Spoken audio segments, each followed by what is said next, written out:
Hello everyone, कैसे हो आप सभी लोग। आप लोगों का स्वागत है मेरे यूट्यूब चैनल आयशा रावत में। पहले इसका नाम रावत स्टडी ट्यूटोरियल था, अब इसका नाम आयशा रावत हो गया, तो कंफ्यूज नहीं होना है, चैनल एक ही है। और आज जो मैं आपको पढ़ाऊंगी गाइज, आज मैं पढ़ाऊंगी आपको वैदिक सभ्यता। इससे पहले जो है मैंने आपको प्रागैतिहासिक काल और आपको क्या नाम है, भारत की जो सभ्यता है, सबसे पुरानी सभ्यता जिसको हम सिंधु घाटी सभ्यता या फिर हड़प्पा सभ्यता के भी नाम से जानते हैं, तो ये 2 लेक्चर मैंने आपको अपलोड करवा दिए हैं। हम शुरू से बेसिक से जो है हिस्ट्री के बारे में पढ़ रहे हैं, तो इसीलिए प्रागैतिहासिक काल और सिंधु सभ्यता का जो काल है वो भी आप लोग देखिए।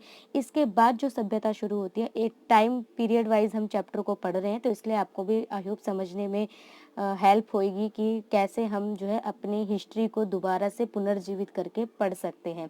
तो इसी क्रम में हम जो है अब आगे पढ़ते हैं वैदिक सभ्यता।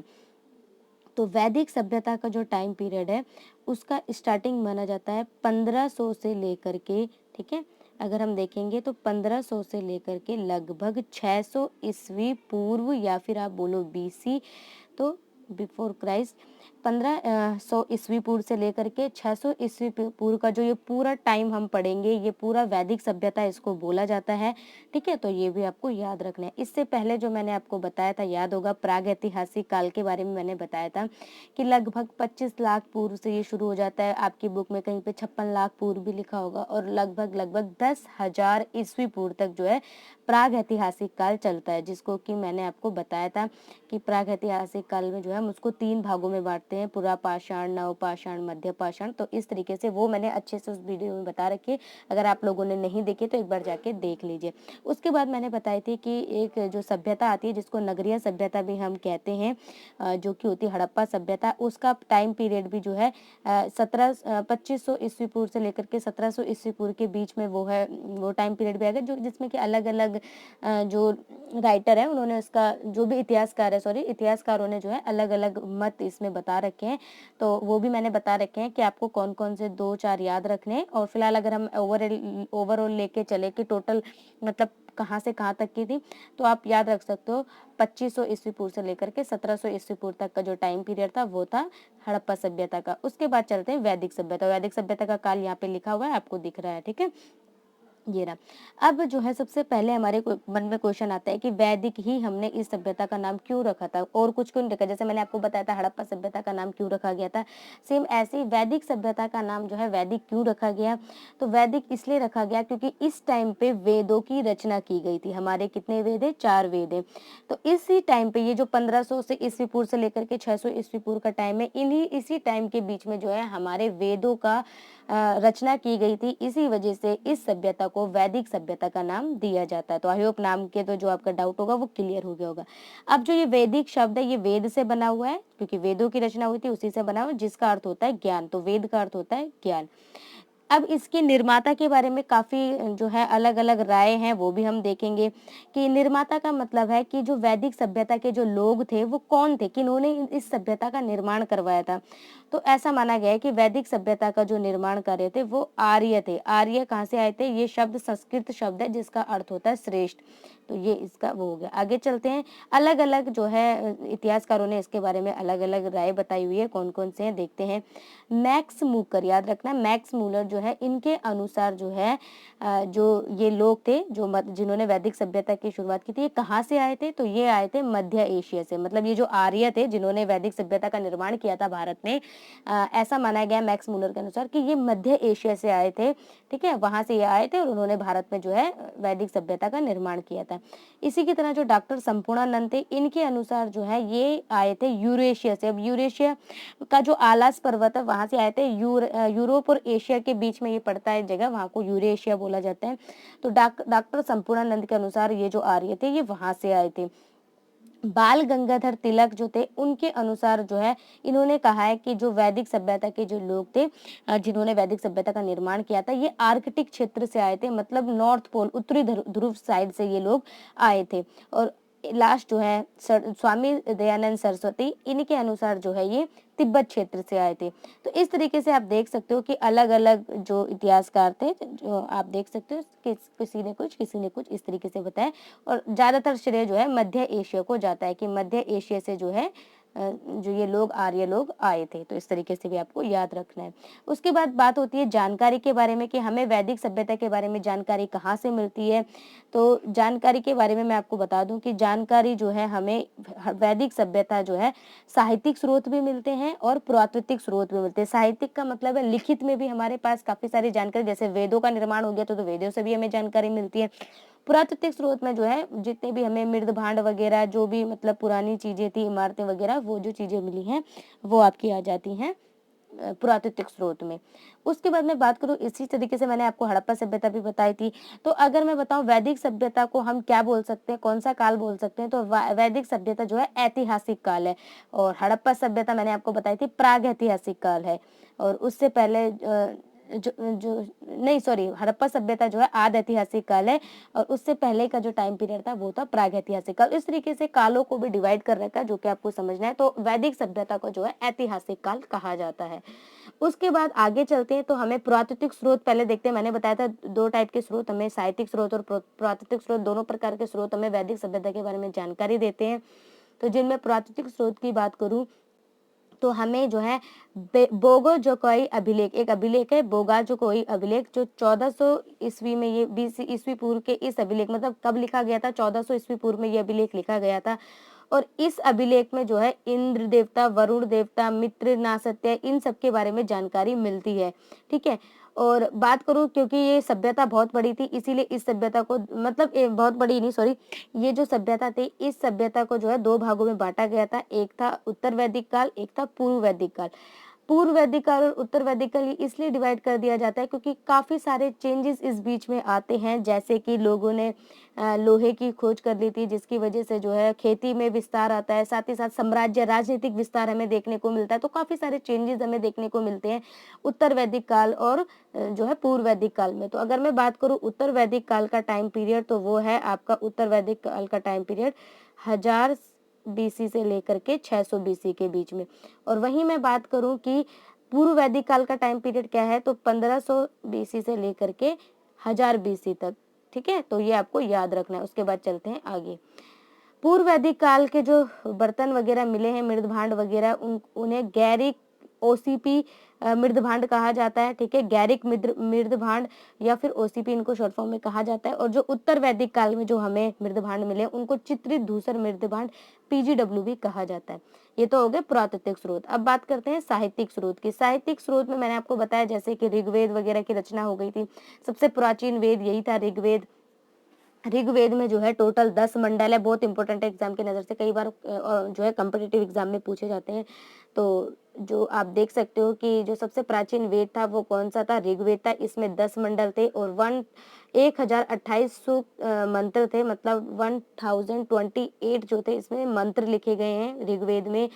प्रथम और 10वां मंडल जो है सबसे नया है, मतलब इसको बाद में जोड़ा गया। जो पहला मंडल, टोटल 10 मंडल थे, पहला और 10वां मंडल जो है वो नया है, उसको बाद में जोड़ा गया। और तृतीय मंडल में जो है गायत्री मंत्र के बारे में वर्णन किया गया है।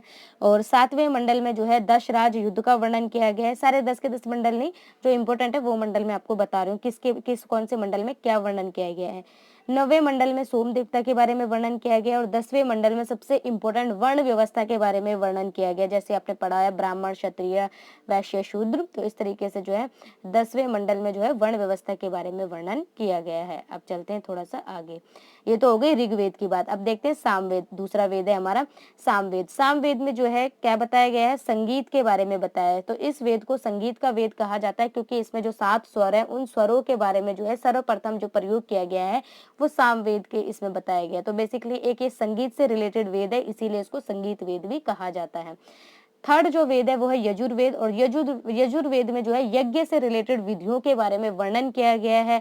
साथ ही साथ इसमें गद्य पद्यों का भी हमें वर्णन मिलता है। ठीक है, तो ये यजुर्वेद की बात है। और नेक्स्ट जो है लास्ट अथर्ववेद।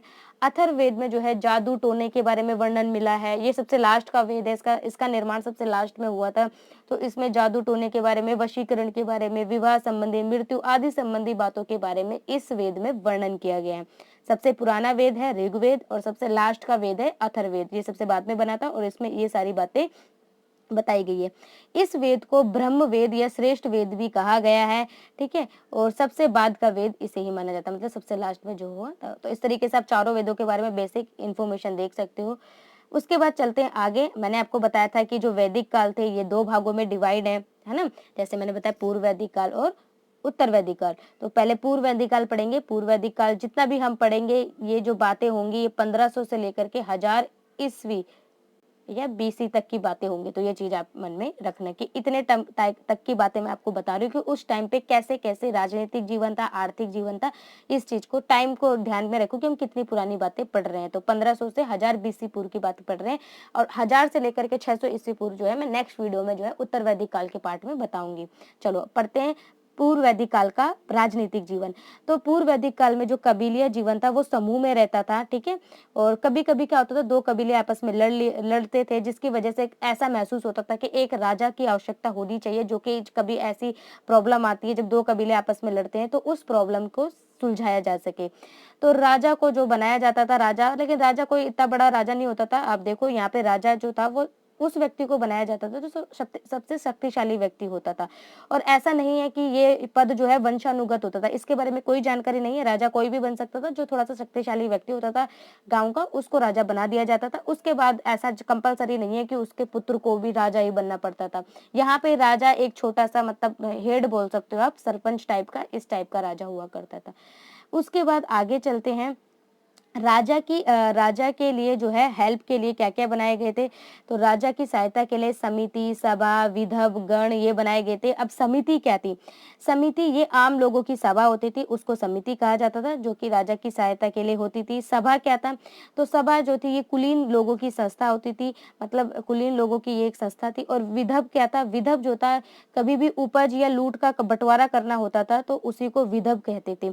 और रत्निन क्या होता था? रत्निन जो है अधिकारियों को कहा जाता था। तो ये इंपॉर्टेंट है। आगे जब आप हिस्ट्री पढ़ोगे, जब आप मौर्य साम्राज्य पढ़ोगे, जब आप आगे और सल्तनत पढ़ोगे, मुगल साम्राज्य पढ़ोगे, तो वहां पे भी आपको ये चीजें दिखेंगी। इसलिए आप यहीं से समझ जाओ कि राजनीतिक स्थिति किस तरीके से इस टाइम पे शुरुआत हो चुकी थी। उतनी बड़े लेवल पे नहीं थी, लेकिन छोटे छोटे से राजा की हेल्प के लिए समिति, संघ, सभा, विधव, अधिकारी बनाए गए थे, ठीक है? और धीरे धीरे यहीं से जो है राजनीतिक विस्तार जो है बड़ा होने लग जाता है। उसके बाद चलते हैं आगे। यहाँ पे जो है सेना जो है नियमित नहीं थी, परमानेंट नहीं थी। जब जरूरत पड़ती थी तभी जो है गांव, जो कबीले के ही लोग थे वही सेना का काम कर देते थे। तो सेना यहाँ पे परमानेंट नहीं थी। तो आप देख सकते हो कि सेना परमानेंट यहाँ पे नहीं थी। आगे चलते हैं। बलि क्या होता था? तो बलि जो है एक प्रकार का कर भी नहीं बोल सकते, मतलब जो लोग अपनी स्वेच्छा से जो दान करते थे उसी को बलि कहा जाता था, लेकिन ये परमानेंट नहीं था। जैसे आप वैदिक काल में, पूर्व उत्तर वैदिक काल में आप देखोगे कि टैक्स परमानेंट कर दिया जाता है, लोगों को अपनी उपज का कुछ % टैक्स देना ही पड़ेगा राजा को। लेकिन इस टाइम पे ऐसा नहीं था। आप जिनकी इच्छा होती थी वो जो है दान कर सकता था, उसको बलि कहा जाता था। ये तो हो गया राजनीतिक जीवन। अब पढ़ते हैं सामाजिक जीवन के बारे में कि समाज कैसा था। तो समाज जो था वो समतावादी था, मतलब यहाँ पे कोई अमीर गरीब की खाई नहीं हमें दिखाई देती है, जैसे कि बाद के जो उत्तर वैदिक काल में हमें ये देखने को मिलेगा। इस टाइम पे अमीर गरीब की खाई नहीं दिखाई देती है। वर्ण व्यवस्था इस समय जो थी कर्म आधारित थी। ये सबसे इंपॉर्टेंट बात है कि पूर्व वैदिक काल में जो है वर्ण व्यवस्था जन्म आधारित ना होकर कर्म आधारित थी। अर्थात इसका मतलब ये है कि जैसे कोई पंडित है वो कोई भी बन सकता है, बस उसको वेदों का अध्ययन अगर किसी इंसान ने कर रखा है तो वो ब्राह्मण कहलाता था, ठीक है? और जो भी मतलब युद्ध वगैरह पार्टिसिपेट कर लेता था तो वो क्षत्रिय कहलाता था। काम के हिसाब से मतलब लोगों का वर्ण डिसाइड किया जाता था, ना कि जन्म के आधार पर, जो कि बाद में बहुत चेंजेस आता है बहुत बड़ा, कि लोगों को फिक्स कर दिया जाता है कि अगर आपका जन्म जो है इस शूद्र में हुआ तो आप शूद्र ही कहलाओगे, अगर आपका जन्म पंडित घर में हुआ तो आप पंडित ही कहलाओगे। वो बाद में होता है, इस टाइम पे ऐसा नहीं था। इस टाइम पे आपने जो काम कर रहे हो उसी काम के आधार पे आपको उस वर्ण में रखा जाता था। अगर कोई व्यापारी है, अगर व्यापार करता है तो उसको वैश्य कैटेगरी में रख दिया। अगर कोई जो है पूजा पाठ करवाता है या फिर वेदों का अध्ययन करता है या फिर पढ़ाने का, दीक्षा करने का, अध्ययन करने का, इस तरीके का जो काम करवाते हैं, शिक्षा देने का काम, वो ब्राह्मण में आ जाते थे। ठीक है, तो इसके बारे में मैंने आपको बताया था। 10वें मंडल में जो है वर्ण व्यवस्था के बारे में वर्णन है। इस समय दास प्रथा नहीं थी, बहुत ही कम स्तर पे थी। दास प्रथा आपको कम ही देखने को मिलेगी। सबसे छोटी इकाई जो है परिवार की जो है वो परिवार होता था और पितृसत्तात्मक व्यवस्था थी इस टाइम पे। उस टाइम पे हमें संयुक्त परिवार देखने को मिलते हैं। स्त्रियों की स्थिति यहाँ पे क्या थी? अच्छी थी। ये पॉइंट आपको अच्छे से याद रखना है। इस टाइम पे स्त्रियों की स्थिति जो थी वो अच्छी थी। उनको शिक्षा का अधिकार था, उपनयन का अधिकार था, साथ ही साथ स्त्रियों को पुनर्विवाह करने का अधिकार था। और जो मैंने ऊपर अभी राजनीतिक समितियां बताई हैं उनमें भी जो है स्त्रियां पार्टिसिपेट कर सकती थी। तो इतना आप देख सकते हो, इतने राइट जो है पूर्व वैदिक काल में दिए गए थे। लेकिन बाद में जब उत्तर वैदिक काल का टाइम आता है, स्थितियां जो है बदलती चली जाती हैं। स्त्रियों की स्थिति में भी बहुत गिरावट देखने को मिलती है। लेकिन पूर्व वैदिक काल में स्त्रियों की जो स्थिति थी वो अच्छी थी, उन्हें शिक्षा का अधिकार था, साथ ही साथ जो है वो राजनीतिक कार्यों में भी अपना पार्टिसिपेट कर सकती हैं। ठीक है, साथ ही साथ यहाँ पे जो है निमांग प्रथा का भी प्रचलन था। निमांग का मतलब है अगर किसी लेडीज के जो पति है उनकी डेथ हो जाती है तो वो अपने देवर से भी शादी कर सकती है। साथ ही साथ मैंने आपको यहाँ पे एक चीज और बताई है कि जो कन्या जीवन भर कुंवारी रहती थी उसको क्या कहा जाता था? उसको अमाजू कहा जाता था। तो ये भी आपको याद रखना है। उसके बाद चलते हैं आर्थिक जीवन के बारे में। अब हमने राजनीतिक जीवन पढ़ा, हमने सामाजिक जीवन पढ़ा, अब हम थोड़ा सा आर्थिक जीवन देख लेते हैं, मतलब लोगों की आर्थिक क्रियाएं क्या थी। तो इस टाइम पे याद रखना कि पशुपालन मेन हुआ करता था, कृषि मेन नहीं थी, पशुपालन इस टाइम पे मेन था। ये कैसे पता चलता है? क्योंकि जो ऋग्वेद में जो है हमें गाय के बारे में, जो कि अघन्य गाय के लिए बोला जाता था, अघन्य वर्ड जो है 176 बार प्रयोग किया गया। तो इससे पता चलता है कि गाय जो का महत्व कितना ज्यादा था। वेदों में 176 बार जो है गाय के बारे में वर्णन मिलता है। और साथ ही साथ गाय के साथ घोड़ा भी जो था वो लोकप्रिय होता गया। ठीक है, बाद में हम देखेंगे तो घोड़ा भी लोकप्रिय उसमें आ जाता है पशु में। कृषि के बारे में सिर्फ 24 मंत्र ही हमें मिलते हैं, 24 मंत्र ही हमें जो है ऋग्वेद में मिलते हैं। उद्योग इस समय पे बहुत सीमित थे, मतलब उद्योग इस टाइम पे नहीं होते थे। कुछ आधा जैसे लोग बढ़ई गरी का काम वगैरह करना, रथ वगैरह, पहिया वगैरह बनाना, बस इतना ही काम जो है उस टाइम पे उद्योग से रिलेटेड होता था। इस टाइम पे वस्तु विनिमय पद्धति थी, मतलब कि सामान के बदले वस्तु के बदले वस्तु का आदान प्रदान करना, और मुद्रा की खोज इस टाइम पे नहीं हुई थी। उसके बाद थोड़ा सा पढ़ लेते हैं धार्मिक जीवन। धार्मिक जीवन कैसा था? तो धार्मिक जीवन पूर्व वैदिक काल में जो है 33 देवी देवताओं के नाम मिले हैं। साथ ही साथ बहुदेवा देववाते, मतलब बहुत सारे देवी देवताओं की पूजा करते थे। प्रकृतिवाद भी थे, प्रकृति की भी पूजा करते थे। और 33 देवी देवताओं के नामों के बारे में हमें यहाँ पे जानकारी मिली है। इनमें से इनको कुछ श्रेणियों में बांटा गया, जैसे अंतरिक्ष के देवता, पृथ्वी के देवता, आकाश के देवता, ये डिवाइड कर रखे। अंतरिक्ष के देवता में जो है इंद्र, मारुत, रुद्र, वायु, इनको अंतरिक्ष के देवता में शामिल कर रखा है। पृथ्वी के देवता में जो है अग्नि, पृथ्वी, सोम, बृहस्पति, इनको जो है पृथ्वी के देवता के रूप में शामिल किया गया है। आकाश के देवता के रूप में सूर्य, वरुण, उषा, सविता, विष्णु, ये जो है आकाश के देवता के रूप में बताए गए हैं, इनको डिवाइड कर रखा है। ठीक है, इंद्र की बात करें उस टाइम पे, तो इंद्र जो था सबसे ज्यादा ऋग्वेद में जो है इंद्र का ही वर्णन मिलता है। मतलब इंद्र के नाम पे 250 श्लोक जो है इंद्र के लिए देखने को मिलते हैं। और इंद्र को पुरंदर भी कहा जाता था, मतलब किला तोड़ने वाला। अग्नि जो था इनको मध्यस्थता का देवता कहा जाता है, इसी नाम से इनको जाना जाता है। इनके संबंध में जो है 200 श्लोकों के बारे में वर्णन है। वरुण देवता को वर्षा एवं समुद्र का देवता माना जाता था। ठीक है, सविता जो है ये चमकते हुए सूर्य की देवी थी, और इनके संबंध में गायत्री मंत्र भी लिखा गया है। ऋग्वेद के तीसरे मंडल में गायत्री मंत्र का भी वर्णन किया गया, जो मैंने आपको बताया था। उसके बाद चलते हैं, यहाँ पे कुछ एक आधा और रह गए। मित्र, इनको उगते हुए सूर्य के रूप में जाना जाता है देवता। अश्विन जो है इन्हें चिकित्सा का देवता कहा जाता है। पूषण जो था इन्हें पशुओं का, औषधि का देवता माना जाता है। हालांकि बाद में उत्तर वैदिक काल में जो है इनको शूद्रों का देवता कहा जाने लग गया। और लास्ट जो है वो है सोम। सोम जो था एक प्रकार का भांग होता था, और जो इस रस का सेवन किया जाता था उन्हीं के लिए, मतलब सोम एक प्रकार की वनस्पति थी, इस वनस्पति से जो है ये निकलता था, इसीलिए जो है सोम देवता को वनस्पति का देवता भी कहा जाता है। तो इस तरीके से ये पूर्व वैदिक काल के बारे में मैंने आपको जानकारी दी। इसके बाद एक और वीडियो आएगी वैदिक काल से संबंधित में, जिसमें हम उत्तर वैदिक काल के बारे में पढ़ेंगे, और फिर जो है जो हमारा वैदिक काल है वो कंप्लीट हो जाएगा। तो आई होप आपको वीडियो समझ में आ रही हो। आप जो है बुक से भी स्टडी कीजिए। ये जो वीडियो होती है ये आपकी जो है हेल्प करने के लिए हो जाती है, आपकी समझ थोड़ी सी और मजबूत करने के लिए हो जाती है। वीडियो पसंद आई तो गाइज लाइक कीजिए, अपने दोस्तों के साथ शेयर कीजिए। मिलती हूँ मैं आपको नेक्स्ट पार्ट में, तब तक के लिए बाय बाय। ओके।